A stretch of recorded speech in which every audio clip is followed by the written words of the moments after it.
La señora secretaria dará lectura a la cuenta. Gracias, presidente. Se han recibido los siguientes documentos. Proyecto iniciado moción de los diputados Melo, Araya, Don Jaime, de Rementería, González, Don Félix, Manoucheri, Naranjo, Santana y Venegas, y de las diputadas Sicardini y Zagardia, que establece medidas para la adecuada gestión de pasivos ambientales. Oficio de Su Excelencia el Presidente de la República, mediante el que retira y hace presente la urgencia calificada de suma para el despacho del proyecto de ley que modifica la Ley General de Servicios Eléctricos en materia de transición energética, que posiciona al transmisor eléctrico como un sector habilitante para la carbono neutralidad.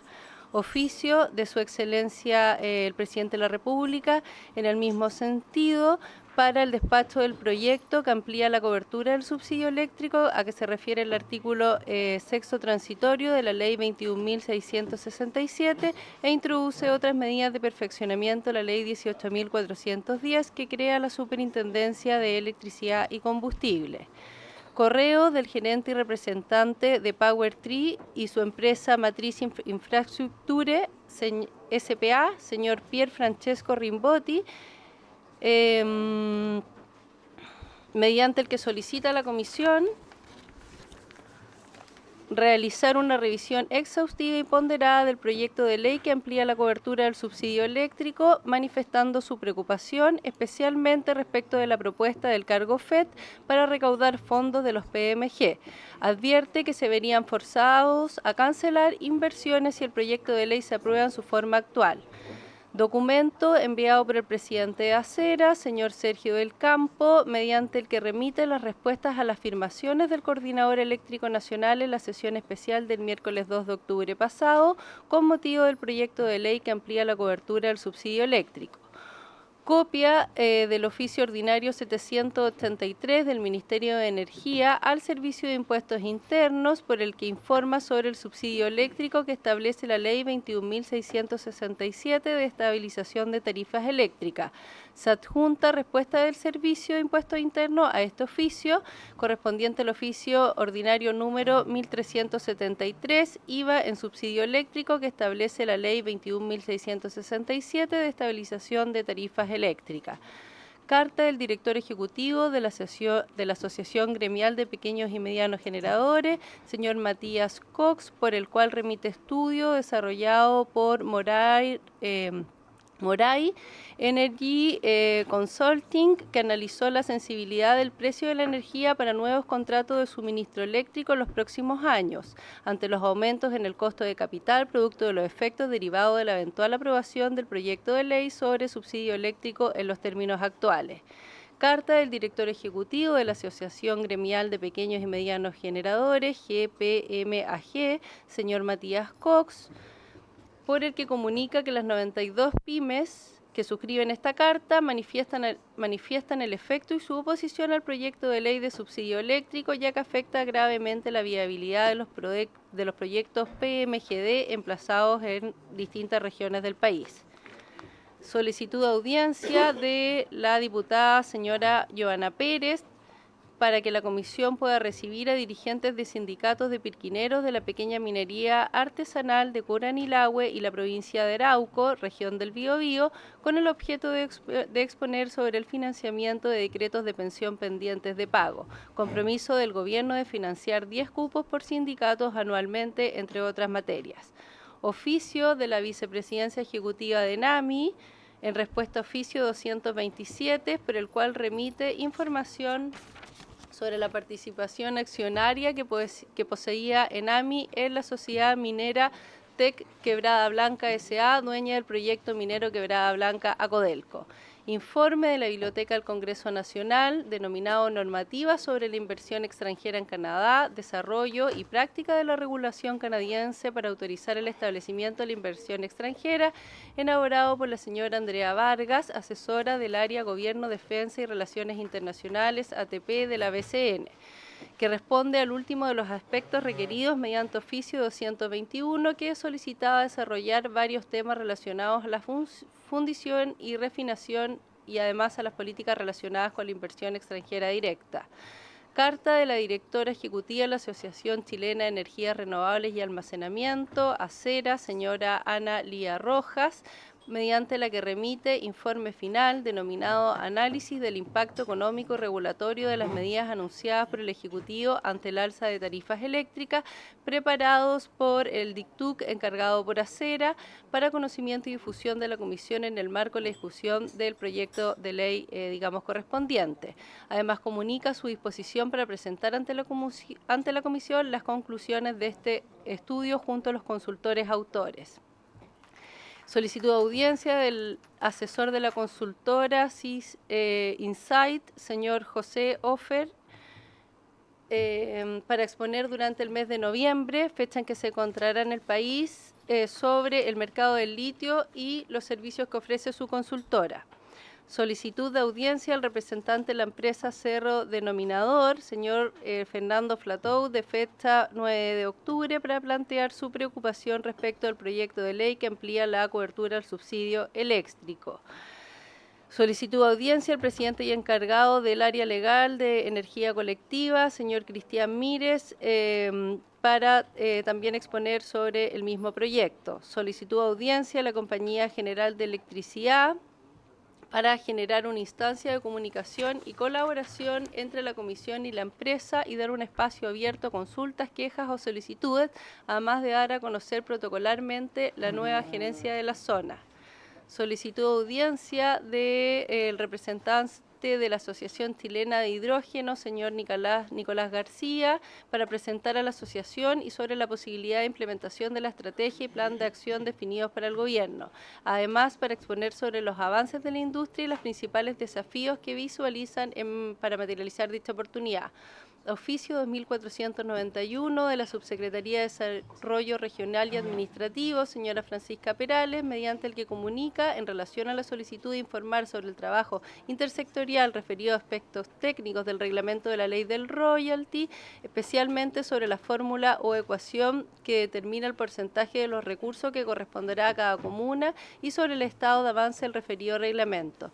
Por último, se ha recibido una carta de representantes de 3 sindicatos de la empresa Kiborax, mediante el que informan en relación a la demanda realizada en julio por el Consejo de Defensa del Estado ante un supuesto daño ambiental y sobre las consecuencias que esto ha generado a los trabajadores y sus familias. Asimismo, solicita a la Comisión ser recibidos para tratar esta materia. Esa es toda la cuenta, presidente. Muchas gracias, señorita secretaria. Y se ofrece la palabra sobre la cuenta. Presidente, sobre la cuenta. Sí. Diputado Mulet tiene la palabra. Presidente, hay un conjunto importante de audiencias pedidas. Solo sugerirle si puede hacer una sesión especial o 2 especiales para recibir a esas personas. Hay algunas que creo que son importantes hacerlo, como la que tiene que ver con la gente del hidrógeno. Pero diputado, ¿le parece si tomamos, lo vamos a guardar un poquito? Porque habíamos establecido que esta sesión extraordinaria, le vamos a dar la palabra, por supuesto, y también nos pide la palabra sobre tabla el ministro. Tomar el acuerdo en la tarde en sesión ordinaria. Y me hace recordar, por favor, para poder hacer... Y no hay, claro, y no hay quórum tampoco, pero me hace recordar para tomar ese acuerdo en la tarde, por favor, diputada Mulet. Muchas gracias. Las actas de las sesiones 106 y 107 quedan a disposición de las señoras diputadas y señores diputados. Bueno, sí, varios en la tarde. Vamos a hacer una pequeña cambio en la tabla, sobre tabla, y el señor ministro me ha pedido unos minutos para poder adelantar. Claramente en la tarde también, ministro, tiene la disposición de volver a hacerlo o complementarlo de la mañana respecto a indicaciones que se están preparando para el proyecto de ley de subsidio. Tiene la palabra, ministro, le vamos a dar después la palabra a nuestros invitados para sus exposiciones. Sí, perfecto, muchas gracias, señor presidente. Por su intermedio también saludar a los diputados que nos acompañan hoy. Como en esta semana, donde hemos estado conversando sobre la estrategia legislativa en adelante, obviamente es importante recordar que este proyecto de ley surge de un acuerdo en la mesa técnica con ciertos pilares, con cierta orientación, pero efectivamente con un trabajo prelegislativo acotado, porque la idea era llegar, digamos, lo antes posible con la aprobación. Por lo tanto, se siguió trabajando después de su presentación en conversaciones con tanto con los distintos grupos parlamentarios como con miembros de la sociedad civil que han hecho ver algunos aspectos y oportunidades de mejora.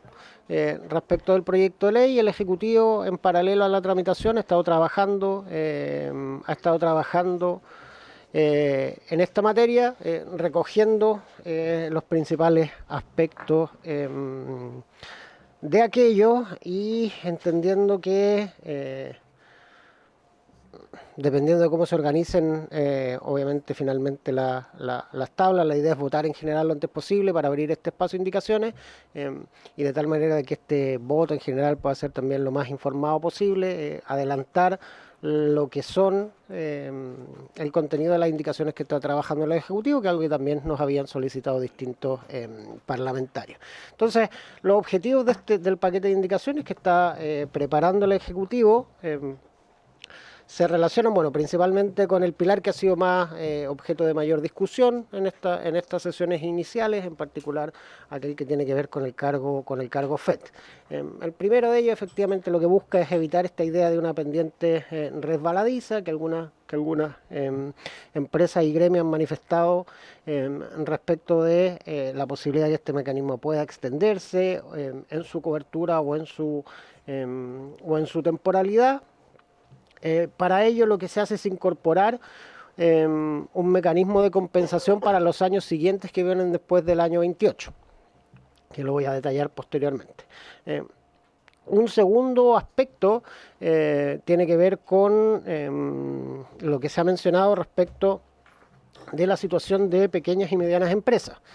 Pequeñas y medianas empresas en dos dimensiones distintas, como eventualmente como generadores, o sea, pequeñas y medianas empresas que efectivamente participen del sector de la generación distribuida y qué ocurre con ellos, y entonces ahí hay vamos a incorporar una exclusión de este tipo de unidades económicas, y a su vez también se ha manifestado la importancia de no solamente establecer esta bolsa PYME de precios preferentes para este sector productivo, sino encontrar una manera de incentivar la inversión en energías renovables a nivel distribuido, a nivel de pequeñas y medianas empresas, y por eso también se crea un programa de créditos tributarios, que esto es algo que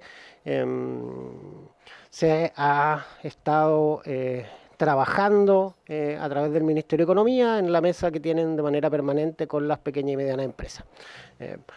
Ese diseño también la idea es presentarlo. Y finalmente, esto es algo que también nos han manifestado distintos parlamentarios de la comisión, incluyéndolo usted también, señor presidente, respecto a la posibilidad de cambiar la estructura financiera de los pilares, de tal manera de que el aporte fiscal tenga una prioridad relativa en la asignación de demanda, y a su vez tratar de reflejar en lo posible la tasa de uso esperada del fondo, atendiendo que la estructura actual de asignación supone, digamos, una postulación de la cual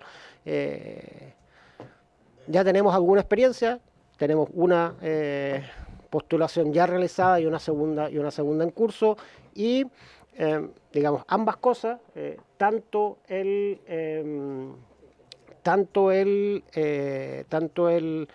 cambio en la estructura financiera como el ajustar el financiamiento a la demanda esperada de solicitudes de subsidios, permite reducir de manera significativa el cargo FED en cerca de un 60%. Lo explico brevemente. Primero, recordar cuáles son los grandes números respecto de este pilar de la generación distribuida, o sea, donde lo que buscamos es encontrar recursos para el financiamiento del subsidio en este subsector de la industria. Y lo que muestra, estas son proyecciones que hemos hecho a través de una consultora independiente con larga reputación en el sector eléctrico, que de hecho también, digamos, asesora a prácticamente todos los participantes de la industria, que es SPEC. Cuando uno mira lo que viene en los siguientes años, en el año 2025, en el año 2026, en el año 2027, en términos de cómo debiera comportarse el precio estabilizado, lo que uno ve, y el gráfico lo muestra claramente, es que los costos marginales de la energía o los ingresos marginales en términos de la media va a estar prácticamente todo el tiempo debajo de los 10 dólares el mega. Y por contraste, el ingreso estabilizado va a estar mucho más arriba de aquello y si bien existe una cierta variación en atención a la hidrología, vamos a hacer llegar la presentación a todos los participantes, porque entiendo que la letra está un poco pequeña, especialmente en el gráfico, pero si ponemos atención en la tabla, que es lo más importante, lo que muestra es que esta evaluación independiente, y que obviamente podemos compartir su supuesto, discutirla en más detalle con quien lo estime del caso, lo que muestra es que el mecanismo de precio estabilizado por los próximos 3 años va a funcionar con la forma de un subsidio cruzado, donde el sistema subsidia los ingresos de los medios de generación distribuida en un monto que oscila entre los 600 millones de dólares y los 500 millones de dólares, esencialmente. Si uno va desde la celda que está en la esquina superior izquierda a la celda que está en la esquina inferior derecha, esa es nuestra estimación. Claro, de ese monto, la, digamos, expectativa de recaudación original era del orden de los 150 millones de dólares anuales. Ahora, como voy a mostrar, esto va a cambiar significativamente por 2 razones. La primera es porque efectivamente cuando uno considera otros beneficios sociales, la tasa de uso es difícil llegar al 100%. La tasa de uso más alta que tenemos en nuestros programas sociales es la de la PGU, que es de un 85%, y además esto se hace de manera gradual. Entonces lo que nosotros hicimos fue considerar una trayectoria razonablemente conservadora, pero más realista que, digamos, la que está efectivamente en el informe financiero, y que en todo caso reflejaba un poco los acuerdos que habíamos tenido en la mesa de trabajo, que obviamente pueden cambiar durante la tramitación legislativa, y cuando uno muestra esa tasa de uso que empieza en un 64% o por ahí, para el primer semestre del próximo año y termina en un 85% para el segundo semestre del 2027, y a su vez invierte el orden de imputación de los pilares de financiamiento, o sea, esto es, digamos, el aporte fiscal se hace cargo del grueso del financiamiento de los recursos, además del residual en caso de que haya exceso de postulaciones respecto a este umbral. Lo que puede hacer es, sin modificar el objetivo de cobertura, sin modificar que sigan siendo todas las personas pertenecientes al 40% del registro social de hogares el objeto de cobertura, disminuir significativamente la expectativa de recaudación de los cargos FET, desde algo que va en orden a lo que está hoy día en el proyecto de ley, de 1,8 pesos por kilowatt hora, cambiarlo a algo que es gradual, ¿sí? Y el 2025 sería 1 peso, 2026 0,8, 2027 0,6. Si se fijan, en términos agregados, esto implica disminuir en un 60% la expectativa agregada de recaudación desde 450.000 millones de pesos a, digamos, 200.000 millones de pesos en términos globales. ¿Cuál es la razón de esta gradualidad? Porque si se fijan, los ingresos también siguen los ingresos esperados, o sea, la compensación esperada, también sigue un poco esa dinámica, donde es un poco más alta el 2025 y va disminuyendo el 2026 y el 2027, ¿sí? Entonces, para acompañar, digamos, esa idea de recaudación, también se acompaña también con un cargo equivalente. Este, de alguna manera, es el primer grupo de indicaciones que a lo que apunta, como menciono, es cambiar el orden de imputación de los gastos, de tal manera de que el pilar fiscal absorba el grueso de, digamos, de este programa social, y con el cargo FED se financie simplemente el residuo. Lo segundo que tiene que ver con utilizar el cargo FED como un crédito contra el sistema. Entonces, el cargo FED lo que hace es permitir que se acumulen cuentas por cobrar, por así decirlo, y que cuando existan cuentas por pagar en el periodo que va desde el 2028 en adelante, se puedan netear la una con la otra, de tal manera de que se generen dos cosas. Por un lado, se entrega una claridad a nivel legal y queda explícito a nivel legal la existencia de estos dos periodos, que hoy día particularmente el mecanismo transitorio del Decreto Supremo 88 está solamente a nivel reglamentario, entonces lo eleva a nivel legal. Y a su vez establece este mecanismo de crédito, que es importante tener en cuenta que la idea no es solamente que ocurra en la misma unidad económica o en el mismo proyecto digamos, se hace cargo de aportar al fondo de estabilización tarifaria, sino que se pueda descontar a nivel de holding o grupo empresarial. ¿Por qué razón? Bueno, porque como hemos mencionado en varias oportunidades, la posición de los medios de generación distribuida respecto del sistema, ya si son deudores o acreedores, digamos, de este mecanismo, depende mucho de la aproximación tecnológica. Mientras la tecnología solar típicamente recibe y funciona como un subsidio cruzado respecto a la tecnología solar, otras tecnologías, la eólica, la hidroeléctrica y, por cierto, también las baterías, funcionan más bien al revés.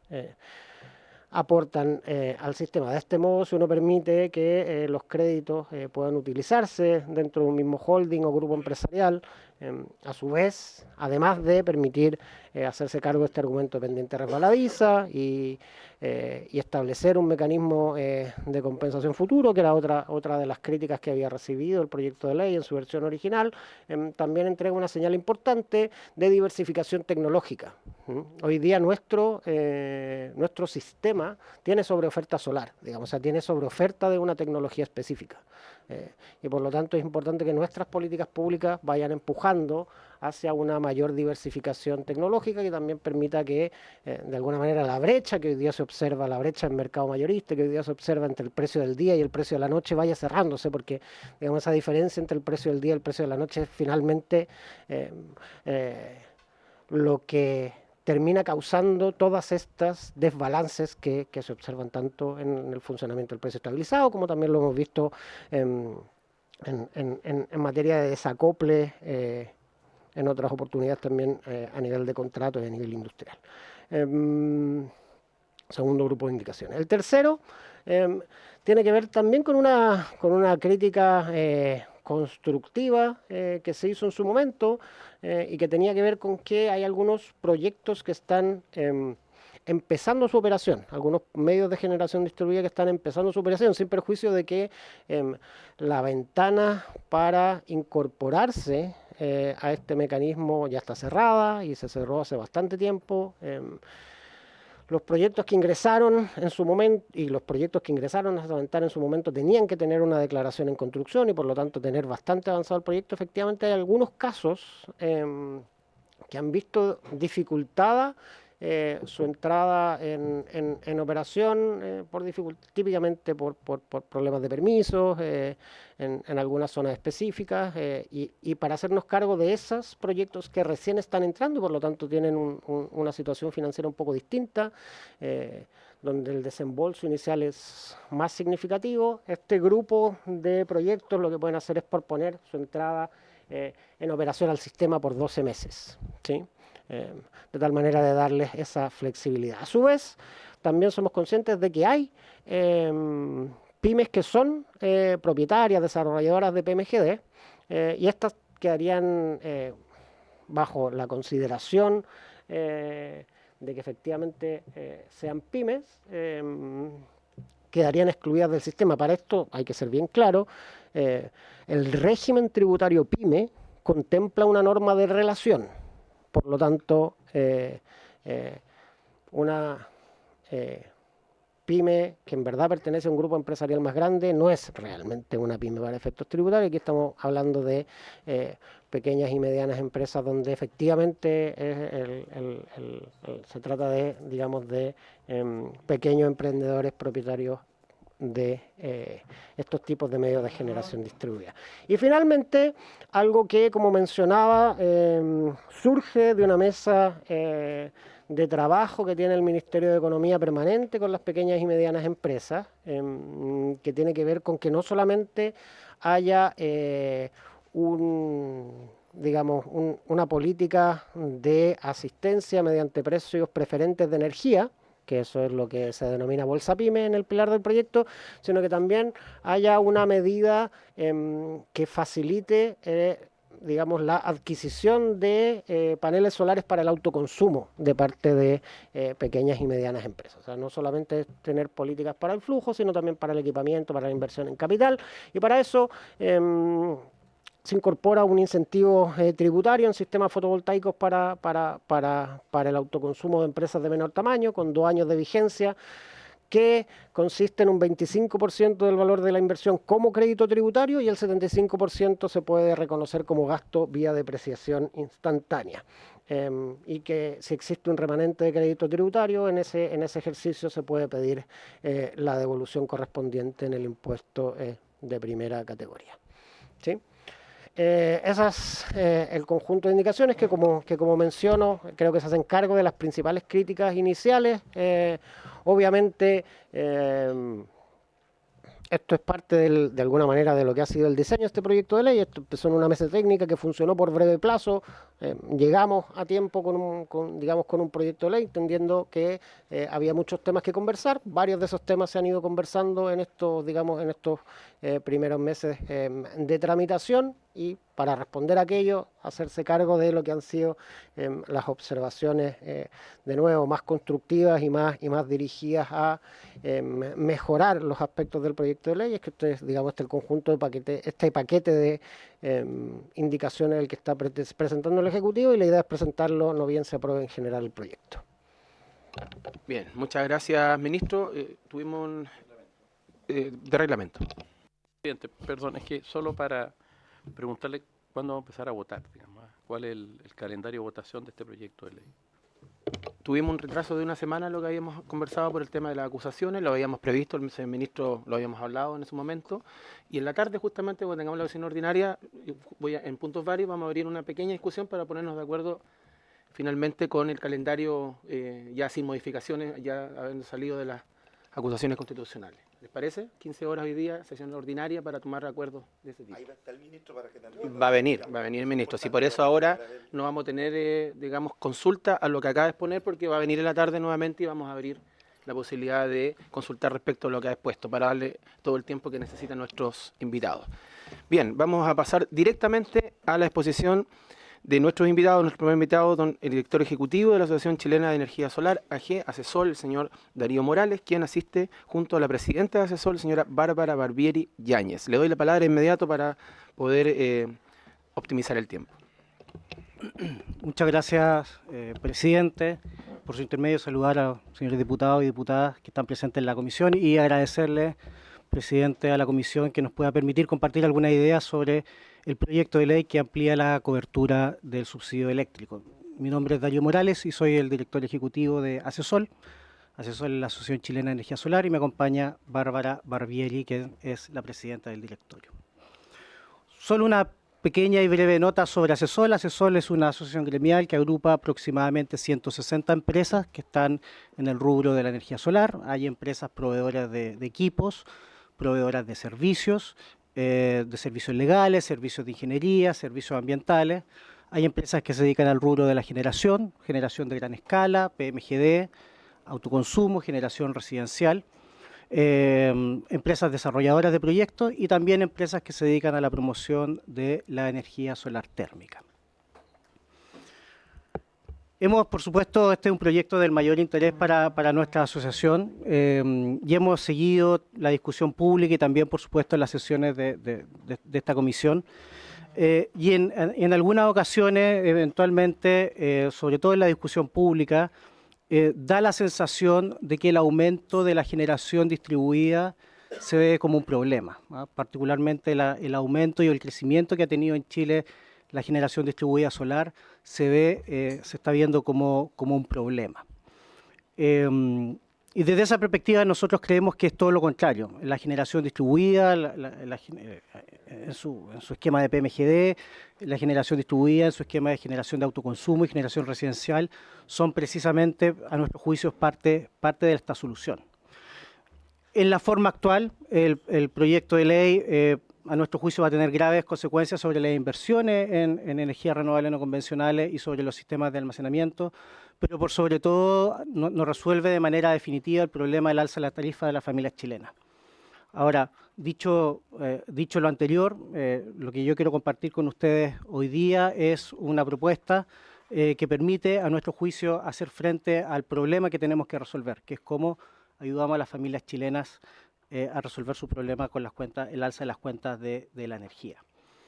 Por otro lado, es claro que cuando uno analiza las políticas públicas, sobre todo a nivel internacional, la tendencia es a seguir fomentando la generación distribuida y la generación residencial. Así lo podemos ver en países con distintas latitudes, Alemania, Francia o en Estados Unidos, que son países desarrollados, pero también en otros países en vías de desarrollo, sobre todo en otros continentes.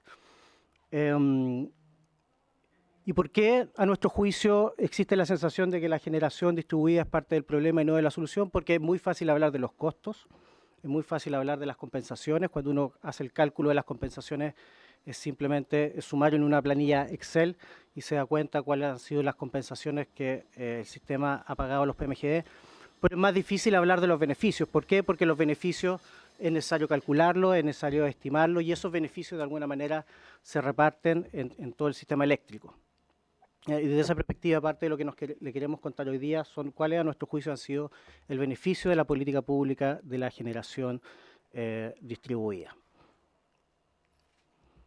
Estos beneficios de la generación distribuida, de la generación residencial, no voy a entrar en el detalle de las siguientes dos láminas, pero simplemente representan informes encargados por el Ministerio de Energía y por ciertos expertos, particularmente al Instituto de Sistemas Complejos en el año 2021, donde habla de los beneficios y cómo es necesario generar políticas públicas de apoyo a la generación distribuida. En este momento está en curso un estudio que el Ministerio de Energía contrató también al Instituto de Sistemas Complejos con apoyo del Imperial College, donde dice que la generación distribuida ayuda a disminuir en $2.000 millones aproximadamente el costo de la transición energética. Y desde esa perspectiva, nuestra propuesta y lo que vamos a comentar hoy día es mostrar que efectivamente eso es así. También es importante tener claridad de qué estamos hablando y poner en la mente de qué hablamos cuando hablamos de generación distribuida. Las dos fotos que están a la derecha de sus pantallas son instalaciones PMGDs, una ubicada en Concepción y otra ubicada en la región metropolitana. Y las dos fotos que están a la izquierda son instalaciones de autoconsumo, particularmente en sectores rurales. La única diferencia de la perspectiva ingenieril es que una tiene más paneles que otra. Sin embargo, los beneficios se pueden repartir y llegan a las familias y a las empresas chilenas de manera directa. Sobre todo pensando que esta es una tecnología que puede ser ubicada a lo largo de todo el territorio nacional. Es cierto que el desierto de Atacama tiene la mejor radiación solar del mundo, pero eso no implica que en la zona centro y la zona centro-sur también se puedan beneficiar del uso de la energía solar. Aquí vemos en la lámina de la izquierda una planta PMGD de 9 megawatts ubicada en la localidad de San Fernando, en la ciudad de San Fernando. Eso implica que son plantas, y se puede ver bastante bien, que son plantas que tienen un impacto ambiental acotado o muy bajo, y además se pueden conectar cerca de los centros de consumo, lo que implica que pueden tener eventualmente una serie de beneficios relacionados con la resiliencia del sistema. Estas plantas, al conectarse, invierten a su costo en las redes de distribución, que son las redes básicamente que llegan a las casas de cada uno de nosotros. Y por lo tanto, parte de lo que queremos hacer también es empujar un esquema regulatorio que permita aprovechar al máximo la capacidad de estas plantas de producir energía y hacer nuestro sistema eléctrico más resiliente. En la foto de la derecha pueden ver un conjunto de plantas PMGD que están en torno de la ciudad de San Carlos, en la región de Ñuble. No hay que olvidar que esta es una regulación que ha estado presente desde el año 2004. Es una política pública de fomento a la generación distribuida, y esta política pública tiene el siguiente sustento. De la forma tradicional en que se ha organizado el mercado eléctrico, no solo en Chile, sino que en el mundo, y por temas de desarrollo tecnológico, estos mercados se han desarrollado de tal manera de entregar las señales de precio para la generación de gran escala y la conformación de grandes sistemas interconectados. Y eso estuvo muy bien mientras la tecnología de generación, transmisión y distribución no podía permitir otra cosa. Con la irrupción de las energías renovables no convencionales en general, y con la energía solar en particular, y sobre todo con la característica de modularidad de la energía solar, que significa que el mismo panel que yo puedo instalar en Atacama lo puedo instalar en Puerto Montt, se comienza entonces a identificar que existe una barrera, que existía una barrera de mercado para la creación y el desarrollo de este tipo de centrales de pequeño tamaño que se conectan a las líneas de distribución. Y por lo tanto, el mecanismo de estabilización de precio tuvo como objetivo reducir esas barreras de mercado. Y fue un mecanismo que estuvo disponible en su forma actual hasta el año 2020, y que la autoridad, en función de ciertas consideraciones de política pública, decidió modificar, y que ya no está disponible. Por lo tanto, no hay nuevas empresas que se puedan adscribir al mecanismo de precio estabilizado del decreto 244, y hoy día tienen que adscribirse a un sistema de precios que lo que busca, desde la perspectiva de la política pública, es promover generación distribuida junto con almacenamiento distribuido, y eso es lo que estábamos empezando a ver como proyectos de inversión, porque finalmente en esta fecha el Ministerio y la Comisión Nacional de Energía están terminando la dictación de los reglamentos y las normas técnicas correspondientes. Y finalmente es importante decir que este es un mecanismo que estuvo disponible para cualquier actor del sistema, independiente del tamaño de la empresa. Hay empresas convencionales que tienen generación distribuida bajo este esquema, hay cooperativas eléctricas que tienen empresas PMGD bajo este esquema. Y como repito, el objetivo fue una política pública para la promoción, la eliminación de una barrera para la creación y el desarrollo de este tipo de centrales. ¿Cuál ha sido el resultado? Hoy día los PMGD tienen aproximadamente 3,3 gigawatts o 3.000 megawatts de potencia instalada, lo que corresponde a un 9%, un poco menos del 10% de toda la capacidad de generación instalada, que hoy día alcanza los 35.000 megawatts.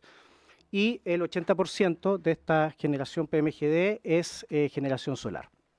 En el gráfico de la derecha ustedes pueden ver la distribución geográfica de la generación PMGD fotovoltaica, de todas las tecnologías en general. Y vemos que hay una participación importante fundamentalmente entre las regiones de Coquimbo y Biobío. Es decir, mientras la generación de gran escala renovable solar se instala fundamentalmente en las regiones de Antofagasta y Atacama, la generación distribuida se instala en la zona centro y zona centro-sur del país.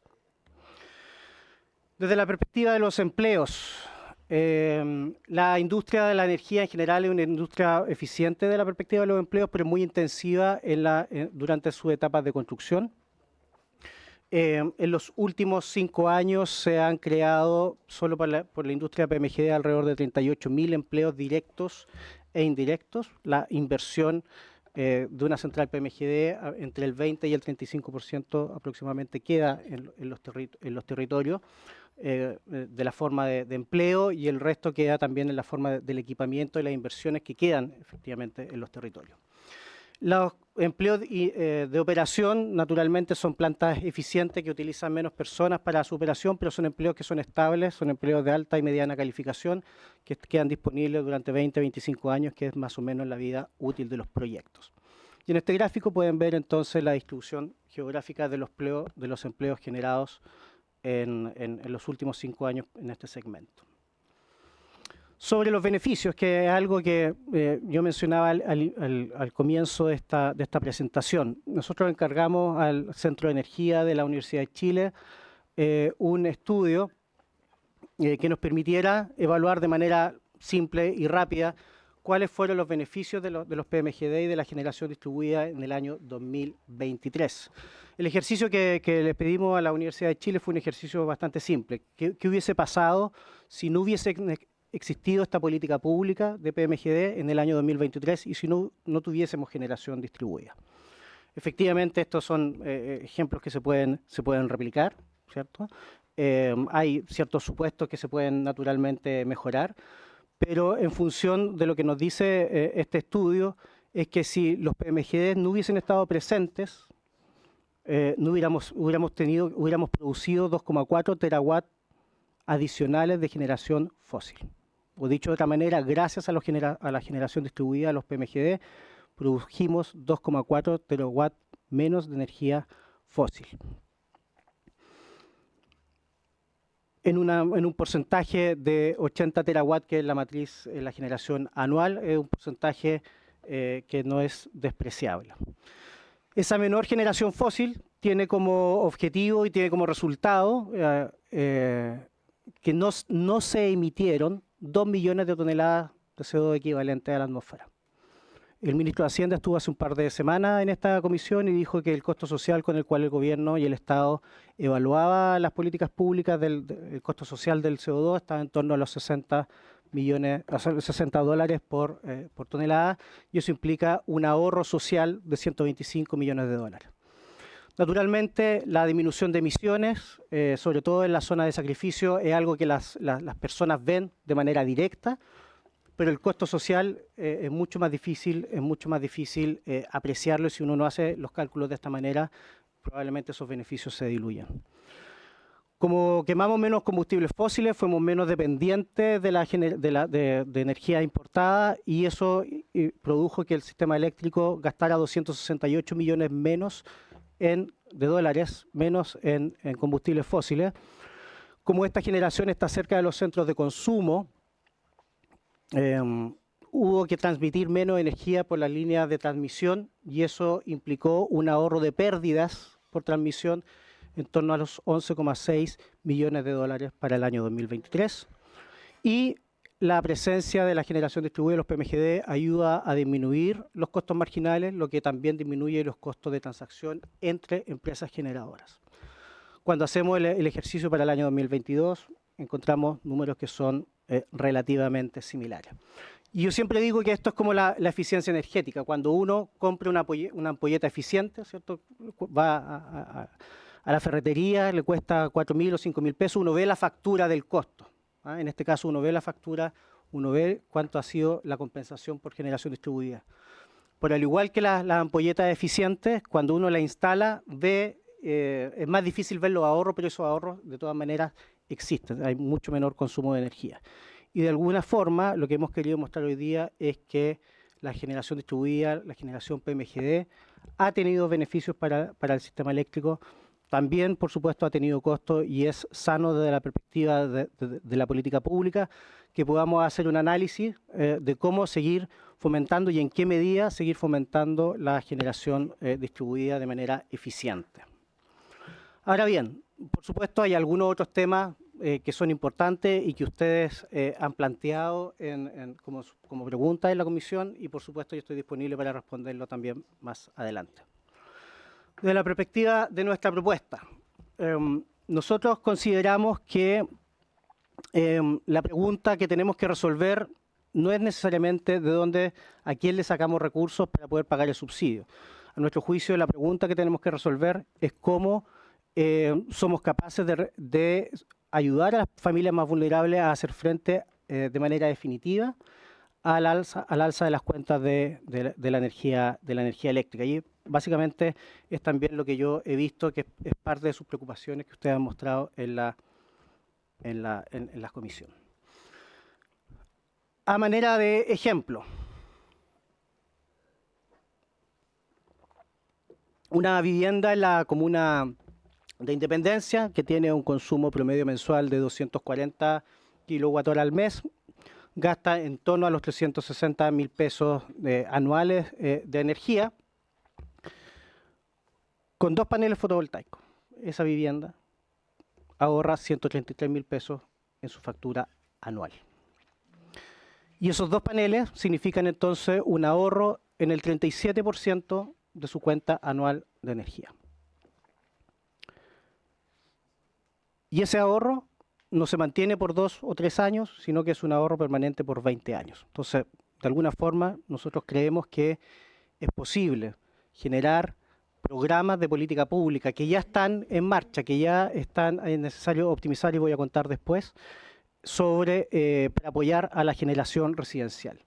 Con los recursos que se plantean para este subsidio, que nosotros creemos que deberían venir desde el aporte fiscal, es posible financiar un subsidio directo de entre 100.000 y 150.000 viviendas al año. Este es un número importante, es un número relevante, es una ambición, es un número ambicioso, pero es factible si uno es capaz de optimizar ciertos programas públicos. Eso significa que si este programa lo mantenemos por 3 o 4 años, podríamos estar apoyando a entre 300 y 400.000 familias adicionales con una solución por 20 años.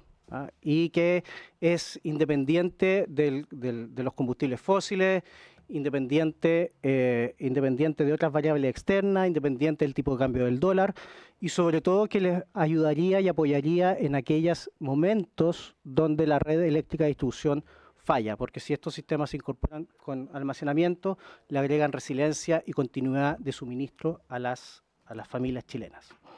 Ahora, es probable, y muchos de ustedes se dirán, las viviendas sociales a lo mejor no están preparadas para recibir energía solar o energía fotovoltaica. Y aquí vemos algunos ejemplos, particularmente en la región de Valparaíso. En la foto de más a la izquierda podemos ver un proyecto de condominios sociales, ¿cierto?, en Chañaral y en la Villa Valparaíso, donde ven que tiene 4 paneles fotovoltaicos en el techo. Con estos 4 paneles fotovoltaicos es suficiente, porque así fue diseñado el programa, para suministrar energía eléctrica para los espacios comunes y la iluminación interior de ese condominio social. Pero también vemos que hay espacio disponible en el techo. Agregando más paneles fotovoltaicos se puede generar una solución que con economías de escala, porque básicamente es una instalación que se hace y afecta inmediatamente a un número importante de familias para poder apoyarlos en la reducción de la cuenta de la energía. En la foto de al medio vemos un sistema de iluminación pública solar, que también la idea es que este sistema, los paneles fotovoltaicos inyectan energía durante el día, esa energía es vendida al sistema, esos precios de venta de energía al sistema es recuperada por la familia y descontada de los costos de la iluminación en la noche.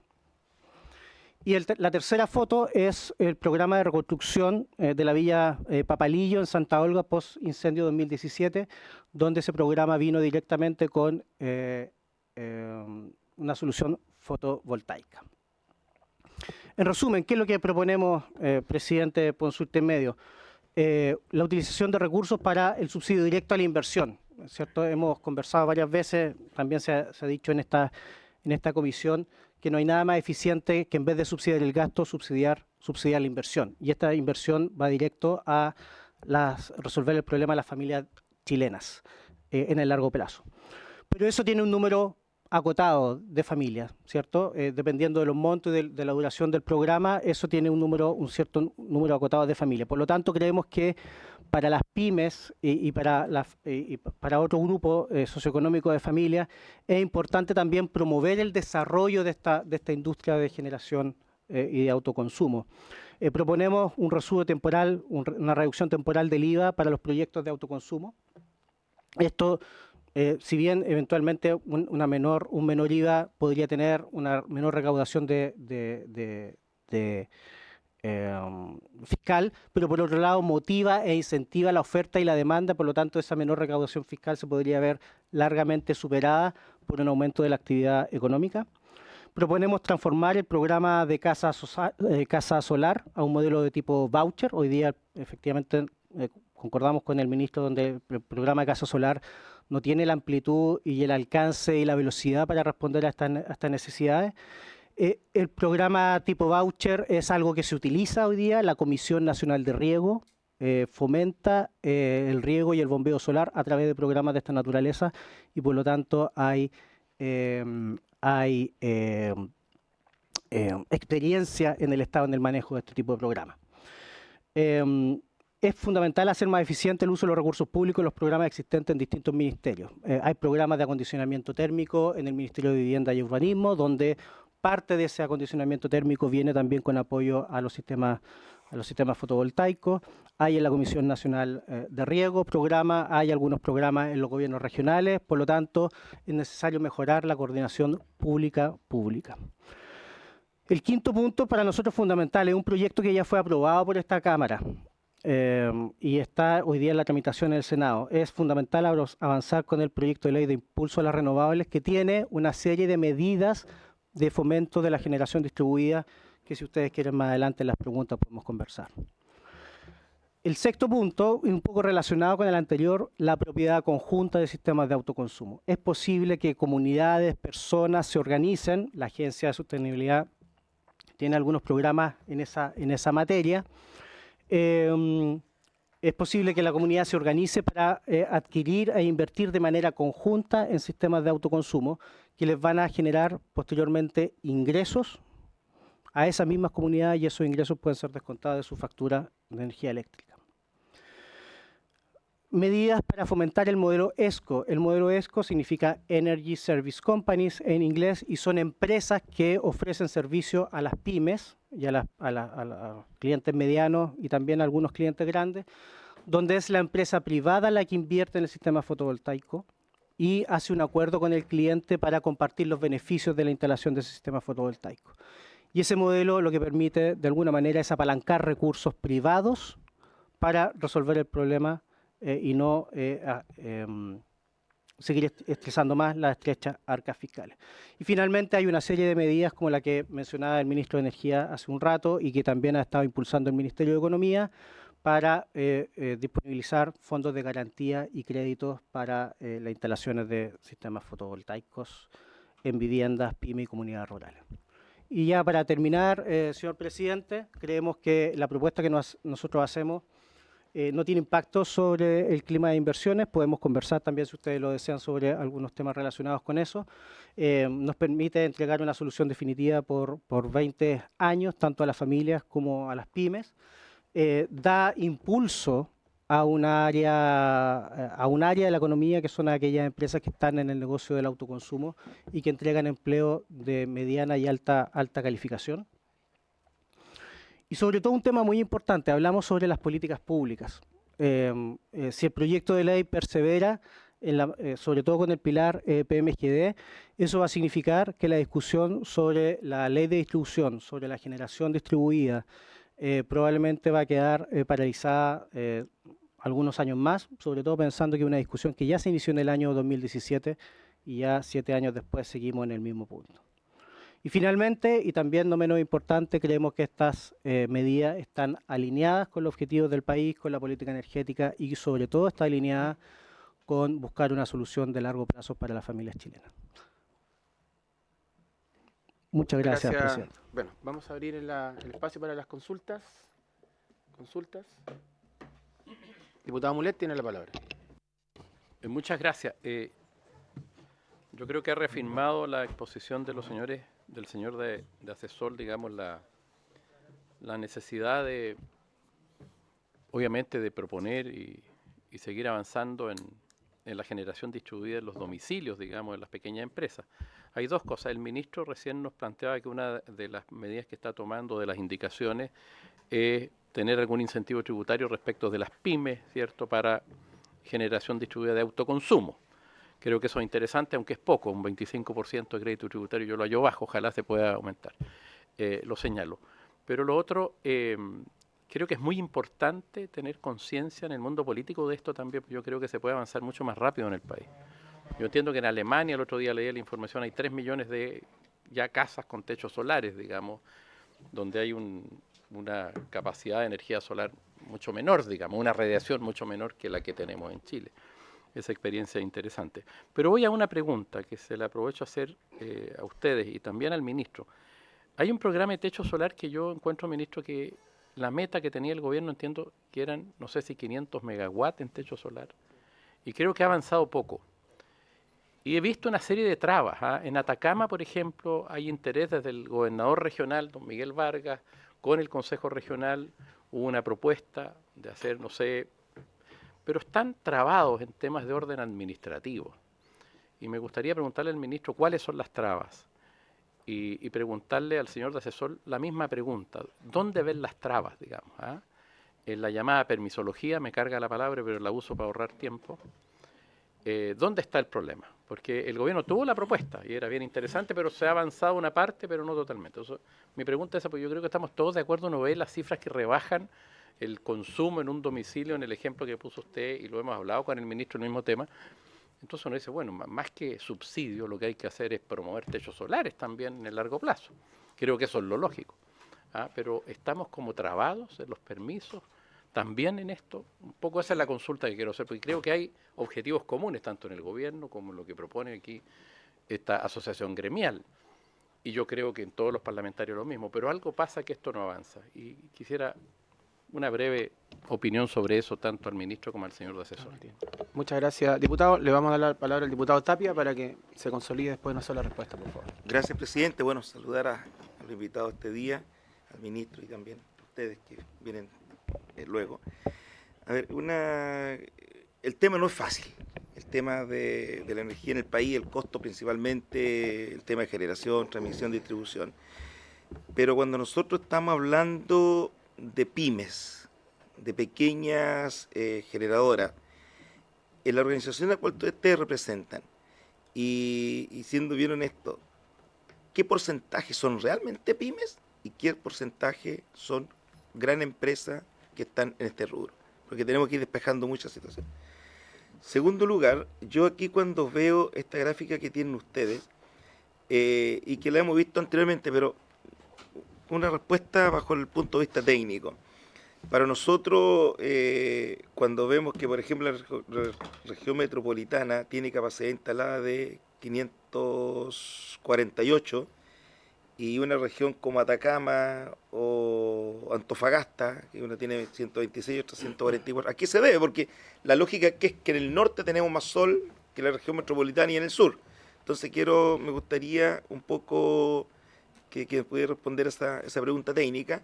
Y lo otro un poco la dirección que dio el diputado Mulet, sí es cierto, o sea, uno cuando conversa con la gente, inclusive con algunas empresas locales, que son pequeñas empresas, y están interesados en la instalación de paneles solares, se encuentran que su trámite empieza hoy día y va a terminar en 4 años más. Y hay gente que cuando llega 1 año, 2 años, dicen, ¿sabes qué? Dejo ahí nomás, sigo pagando la energía convencional y renuncio a instalar paneles solares. Entonces, hay un interés de la grande generadora de que esto no avance, o de quién interés, porque aquí hay intereses creados, aquí hay un tema económico.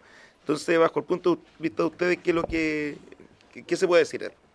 Muchas gracias, diputado. Le vamos a dar primero la palabra al ministro y después a don Darío para que pueda responder las consultas. Ministro, tiene la palabra. Y después viene la presentación de nuestros dirigentes de la PR Rural. Sí, lo primero es quizás recordar algo que hemos discutido varias veces, especialmente en la mesa técnica, que aquí hay dos objetivos que son complementarios, pero que hay que abordar en carriles separados. Digamos, uno es cómo conseguimos bajar los precios de la energía, para lo cual típicamente hay que encontrar formas de fomento a los medios de autoconsumo y acompañar a las familias más vulnerables digamos, en este proceso de estabilización. Yo creo que hay un cierto engaño en plantear las cosas como sustitutos porque no lo son. Y es importante decir las cosas bien claramente.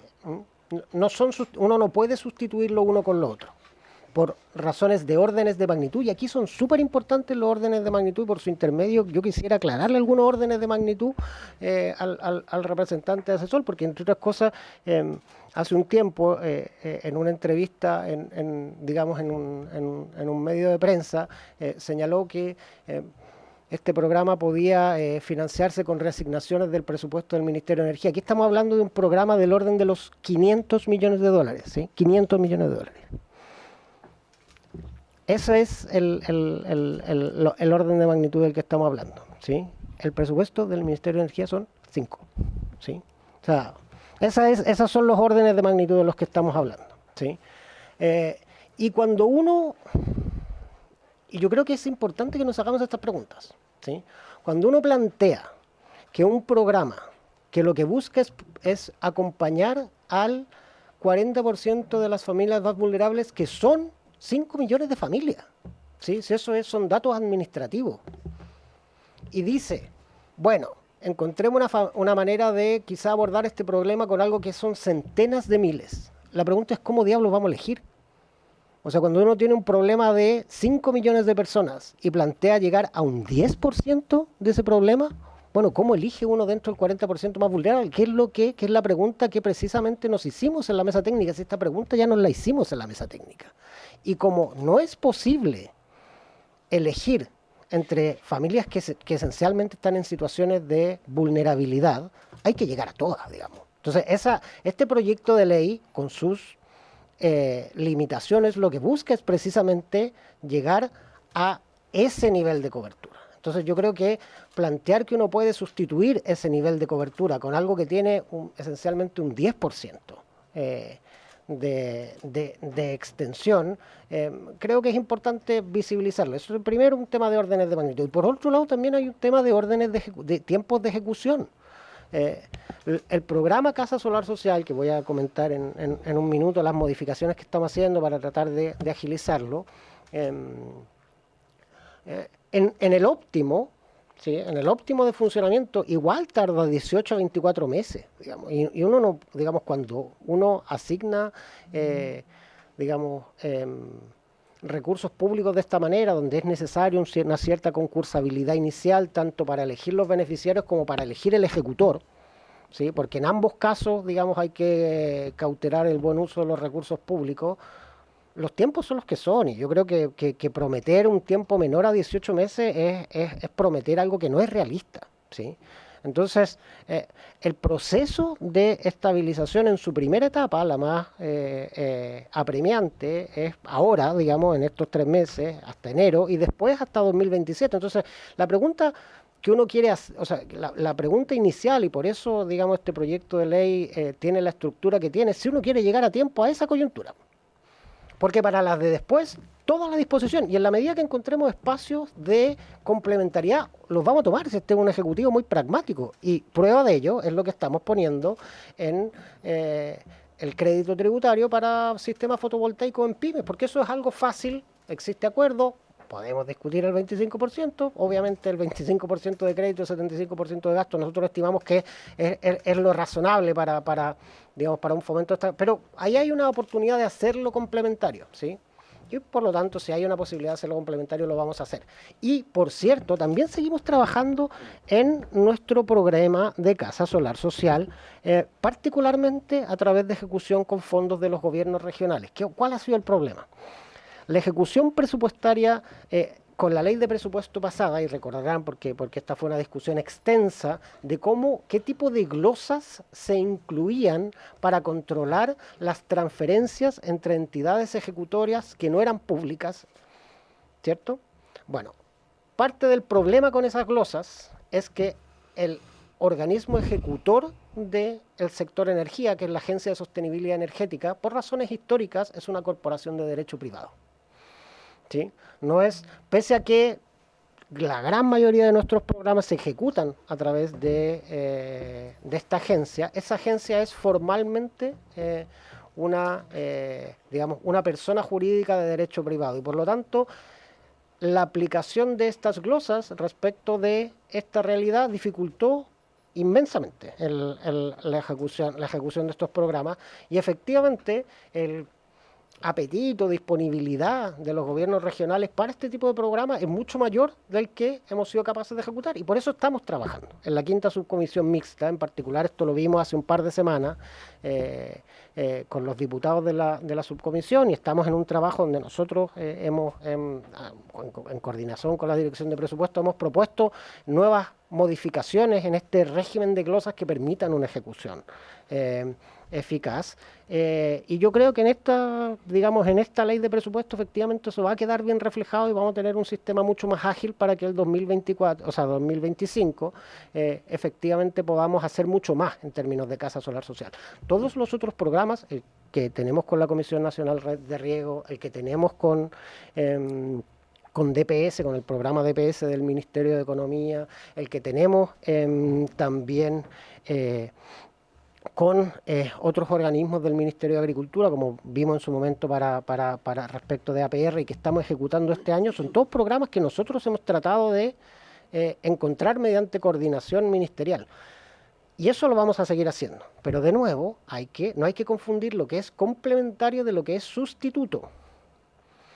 Todos estos programas están en el orden de las sestenas a las unidades de 1000. Ese es el orden de magnitud que tienen estos programas. El programa más grande de casa solar social que tenemos son 500 unidades. Podemos hacerla crecer, ¿sí? Pero creo que no es conveniente confundir lo complementario, que es lo que quisiéramos hacer, con lo sustituto. Para llegar al acompañamiento de las familias vulnerables en este proceso de estabilización hay que llegar rápido, y eso significa plata, esencialmente sistemas de subsidios, y en los órdenes de magnitud que el problema exige. Gracias, señor presidente. Muchas gracias, Darío. 2 minutos, por favor, para darle la palabra a nuestros invitados también. Perfecto, gracias, presidente. Lo primero es decir que no es la intención, ustedes comprenderán, ¿cierto?, engañar a nadie. Lo que nosotros hemos venido a decir es nuestra opinión técnica y lo podemos fundamentar efectivamente. Tenemos algunas coincidencias y algunas diferencias con lo que acaba de decir el ministro, respondiendo directamente a lo que dice el diputado Mulet. Nuestras empresas socias tienen vasta experiencia en la ejecución, ¿cierto?, siendo contraparte de estos programas de casa solar social. Hemos identificado una serie de mejoras que se pueden hacer en ese programa, en los programas del Ministerio de Vivienda y Urbanismo, en los programas de la Comisión Nacional de Riego. Y por lo tanto estamos absolutamente disponibles para poner toda nuestra experiencia para hacer algo que el Ministerio de Energía ha hecho bien en los últimos meses, que es ejecutar adecuadamente ciertas políticas públicas y por supuesto estamos en el mayor interés nuestro ayudar a reducir esas barreras de ejecución. Pero esto no solo se concentra en programas sociales y por supuesto que la coordinación público-público es importante, sino que también hay otras medidas que mueven al sector privado y el sector privado puede reaccionar bastante más rápido de lo que hace el sector público. Barreras para la generación distribuida. Nosotros hicimos un estudio que se lo vamos a hacer llegar, donde están identificadas esas barreras. Hay barreras regulatorias, barreras de tramitación de permisos con entidades públicas, barreras también de tramitación de permisos con empresas distribuidoras y que todas esas son medidas que se pueden ir tomando rápidamente para ir destrabando los proyectos.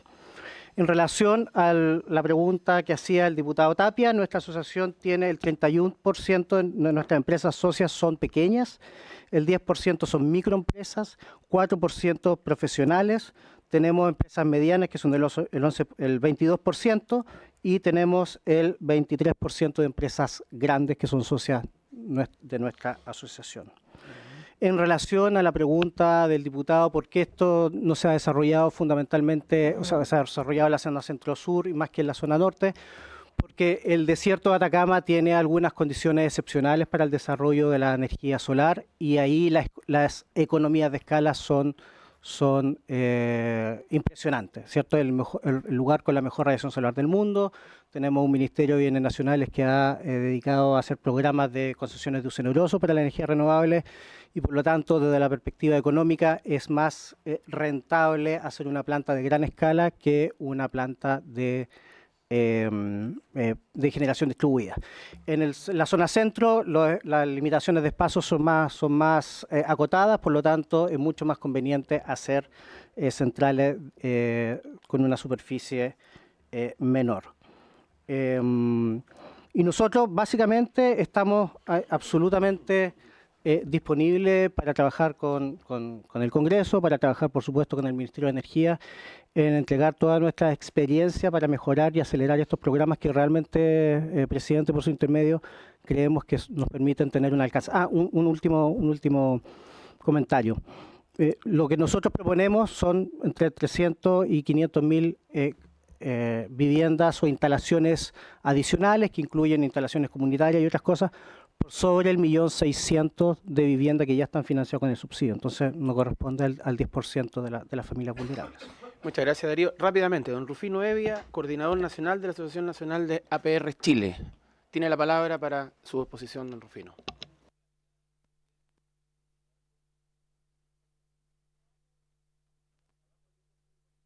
Perdón. Ahí está. Demasiada fuerza. Ya. Gracias, señor presidente. Saludar a las diputadas y diputados por su intermedio, también al ministro, a todos los presentes. Bueno, presentando un poco, me acompaña Raúl Vera, que es el vicepresidente nacional de APR Chile, y también Catherine Caldame, que está ahí atrás sentada, que es nuestra abogada. Contarle un poquito que es APR Chile. APR Chile es una organización que tiene poco más de 2 años, nace al calor de la aplicación de la ley 20.998, porque reaccionamos ante una ley que claramente pone en tensión la acción, digamos, de gestionar el agua potable rural. Y dentro de nuestros hitos está poder haber logrado que el gobierno instale una mesa única nacional donde hemos discutido esta ley y donde nos vamos dando cuenta de que las problemáticas son profundas. Y obviamente esta es una de ellas que se aparece, digamos, como nosotros podemos resolver nuestro punto. Nosotros hemos preparado un documento propuesta, digamos, que esperamos que pueda ser considerado al final en el proyecto. Vamos a darle lectura un poco a nuestro documento. No sé por qué se me pegó justo ahora. Así que basta, permiso. Ya. Hemos preparado un documento, como decía, que esperamos que sea considerado en el trabajo. Solicitamos venir a esta comisión porque el proyecto de ley en cuestión aborda intenciones que podrían aliviar la carga en recursos económicos y también avanzar en soluciones más estructurales, abordando el nexo agua-energía para permitir un ejercicio efectivo del cumplimiento del derecho humano al agua y saneamiento rural para nuestras comunidades.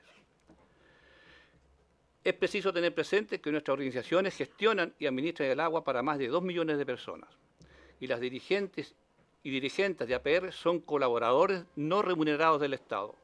Nuestras organizaciones son entidades sin fines de lucro, no realizan un uso productivo del agua y por tanto no acumulan capital. Más aún, los pocos fondos de reserva que podemos generar se utilizan en reparaciones básicas y en emergencias del día a día. Las alzas en las cuentas eléctricas nos revelan una realidad compleja que pone en peligro la continuidad del servicio de agua potable rural para las comunidades rurales, ya que la tensión social que se está viviendo por los dirigentes de APR es muy grande, porque no existen mecanismos que permitan cubrir estas alzas eléctricas. Y como lo decía el ministro Marcel en la sesión pasada, la paz social está en riesgo. Es urgente dar respuesta a las alzas eléctricas de las APR. Las APR carecen de fondos de reserva y mucha gente no podrá pagar un alza en las tarifas ya reguladas del consumo de agua. Por lo tanto, la posibilidad de que las APR entren en insolvencia económica está latente. Esto acarrearía un caos social y dirigencial difícil de resolver. La opinión que traemos no está centrada en las cifras ni en el conflicto que han posicionado a las compañías eléctricas. Nuestra opinión está centrada en el cumplimiento del derecho humano al agua y saneamiento rural Para nosotros es de suma importancia los elementos sociales que se desprenden del proyecto en beneficio nuestro.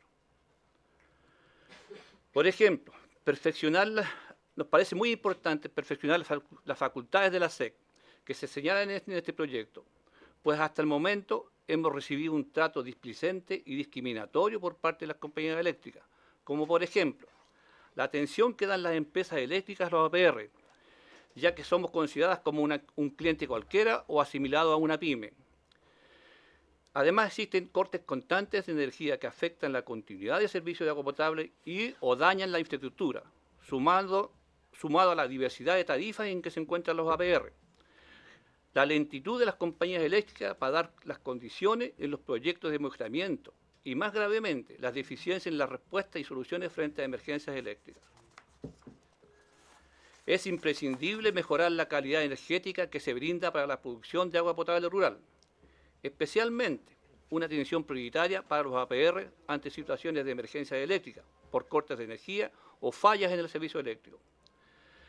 La atención prioritaria a los APR por parte de las empresas eléctricas podría hacer la diferencia en la continuidad del servicio de agua potable y en la protección de los operadores y dirigentes. Es necesario nunca más lamentar accidentes como el ocurrido el día 22 de mayo del 2024, que costó la vida del operador don Sergio Vega Guzmán de la Cooperativa de Agua Potable Algarrobal de la comuna de San Felipe, región de Valparaíso. Se necesita que los sistemas de agua potable rural sean considerados como infraestructura crítica para todos los efectos de atención, prioridad y respuesta ante emergencia que significa el nexo agua-energía. El artículo segundo transitorio, en su inciso segundo, señala que, abro comillas, para acogerse al precio preferente PYME a que se refiere el artículo primero transitorio de la presente ley, las micro, pequeñas y medianas empresas deberán acreditar su condición de tales mediante el procedimiento que se establezca en la resolución exenta que el Ministerio de Energía dicte al efecto. Cierro comillas.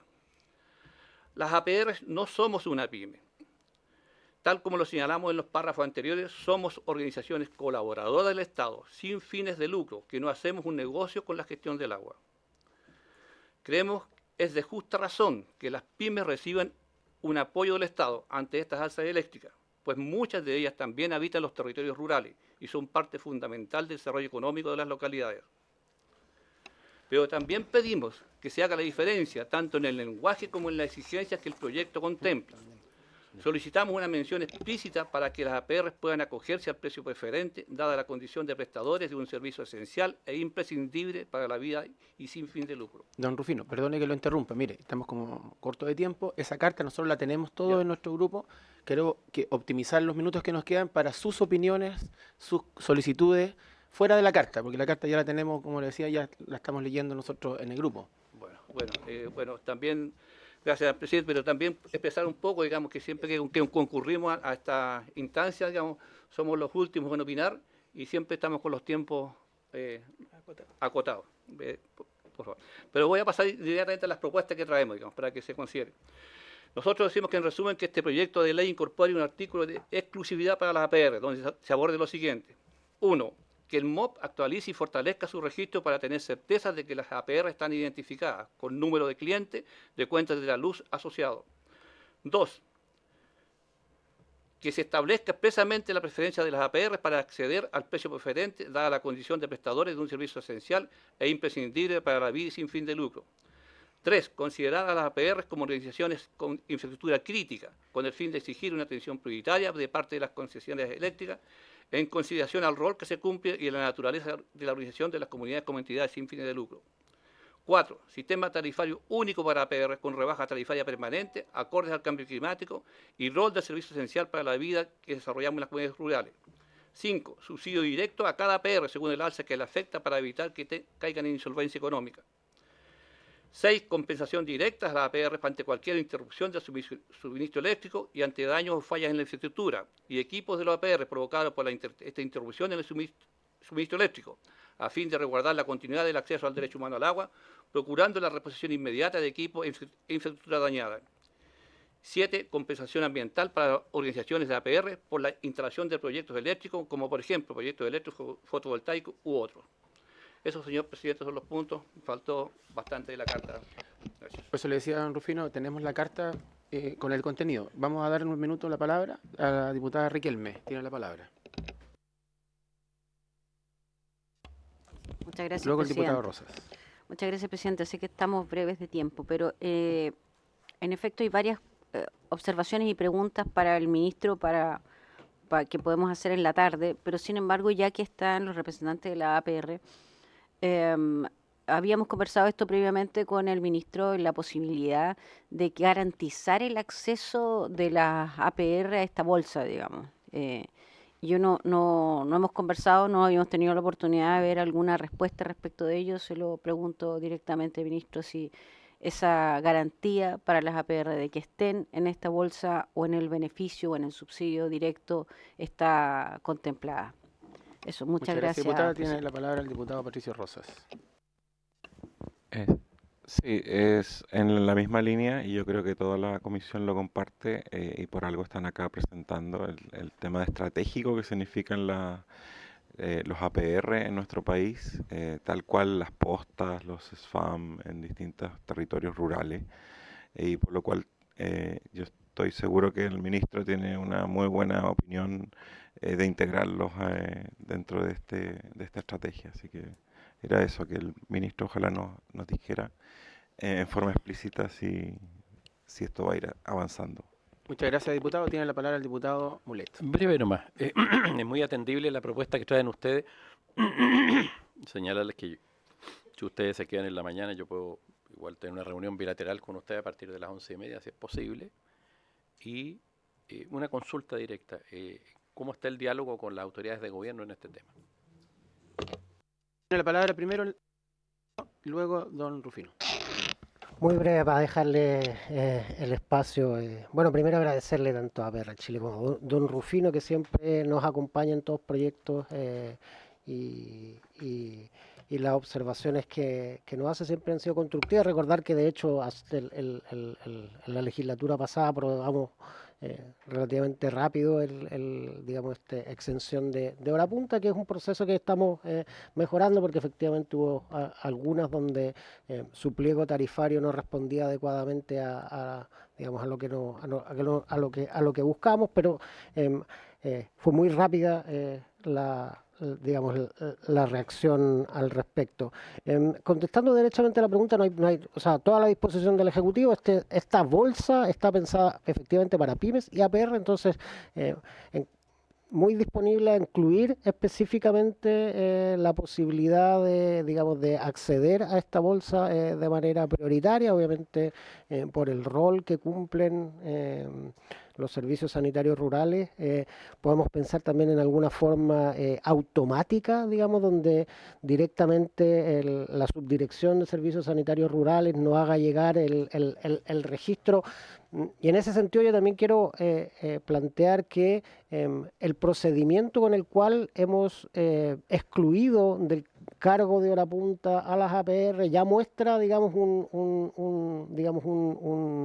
procedimiento administrativo que tenemos relativamente afinado, ¿sí? Entonces eso es algo que podemos utilizar para estos efectos también, utilizar el mismo listado. Obviamente es un listado que entendemos que tiene que mejorar porque hay algunas APR que están fuera de él y eso es algo que vamos a coordinar con el Ministerio de Obras Públicas para que llegue a tiempo, digamos, para la implementación de esta ley, pero uno puede pensar en una forma automática de asignación a las APR a partir de la misma información que ya tenemos en el Poder Ejecutivo. Ahora, quiero aclarar algo, sí, y creo que es importante que los diputados al respecto también se pronuncien, porque cuando participó de esta discusión el representante de Libertad y Desarrollo, él mencionó que la identificación a la APR era inconstitucional porque generaba una discriminación arbitraria. Entonces yo creo que es importante que dejemos en la historia de la ley, por cierto, desde el punto de vista del Poder Ejecutivo, eso no es así. Digamos, la identificación a estas organizaciones sin fines de lucro se hace en numerosos espacios de nuestra legislación y en este caso, por cierto, está más que justificada, como bien lo mencionaba Rufino. Simplemente para incluir las APR son un grupo preferente de reconexión en nuestros planes con las distribuidoras. Obviamente eso es algo que se puede reforzar y lo vamos a hacer. Y estamos también trabajando en un sistema tarifario específico, como hemos conversado en otras oportunidades. Pero para los efectos de esta discusión, por cierto, podemos trabajar en un mecanismo de asignación directa. Muchas gracias, ministro. Tiene la palabra de cierre don Rufino. Bueno, con la relación, diputado, con el gobierno ha sido bastante, en principio, tensa, digamos, porque había un compromiso del presidente Gabriel Boric de revisar la ley, porque la ley nos damos cuenta que tiene montones de complejidades para el mundo APR, pero una vez avanzado ese proceso ha sido bastante fluido, digamos. Hay un diálogo constante con los distintos ministerios. Nosotros como APR Chile parecíamos constantemente en la Comisión de Recursos Hídricos, en el Senado, tratando de exponer nuestras visiones, así que pues, de eso no nos podemos quejar. Tenemos el problema con la ley, que es el marco que nos atrapa, digamos, y nos impide avanzar en cuestiones, digamos. Por eso que es interesante venir a exponer nosotros, que no entendieran. El tema energía no lo manejamos con las cifras como lo manejan las compañías, pero vemos sí que tiene que haber, lo que queríamos expresar, digamos, que tiene que haber una mínima consideración de las compañías eléctricas a la función que cumplimos. No es menor la muerte que sufrimos de un operador, justamente porque las compañías eléctricas no prestaron la atención a tiempo. Entonces, el llamado que hacemos es que hay que acoger los mensajes, que nos den más tiempo para exponer nuestras cosas con más tranquilidad. Somos dirigentes sociales y es difícil para nosotros entender la legalidad, entender las cifras técnicas, etcétera. Pero sí hay un sentido común. La estamos pasando mal y estas alzas de tarifas eléctricas requieren subsidio directo para las alzas y una garantía para cumplir el rol que tenemos. Eso. Gracias, don Rufino. Tiene la palabra el diputado Tapia. No, muy breve nomás. Considerando su presencia acá y el escuchar estas comisiones, como son temprano, y hay hartos temas respecto al tema energético, yo tengo un poco lo que dice alguien por ahí con Marcela y Jaime, de poder juntarnos en un rato más. Yo sé que el presidente tiene hartas cosas que hacer, pero los que podamos juntarnos con ellos, no sé, a las 11:30 puede ser, si ustedes nos esperan. A las 11:30. Perdón, señor presidente, una cosa. De hecho, unas cosas que instalamos, queremos entrar en la discusión del presupuesto del año 2025 para los APR. Por eso, ahí conversamos todas esas cositas para que no se vayan así un poquito decepcionados. Bien, solamente para... Sí, gracias, diputado. Solamente para terminar, la disculpa por el poco tiempo. Su intervención hoy día tiene que ver exclusivamente con el proyecto que estamos tramitando. Ustedes escucharon la cuenta, hay una veintena de instituciones y empresas que no van a poder exponer. Y ustedes tuvieron poco tiempo, pero la prioridad para estar con nosotros porque nos interesa, y esto es la demostración de que nos interesa en la voz de ustedes. Entonces, les pido la disculpa por poco tiempo, pero a su vez tomen en cuenta de que estuvieron con nosotros sobre muchas otras empresas e instituciones que nos pidieron y que no van a poder estar por tiempo. Muchas gracias.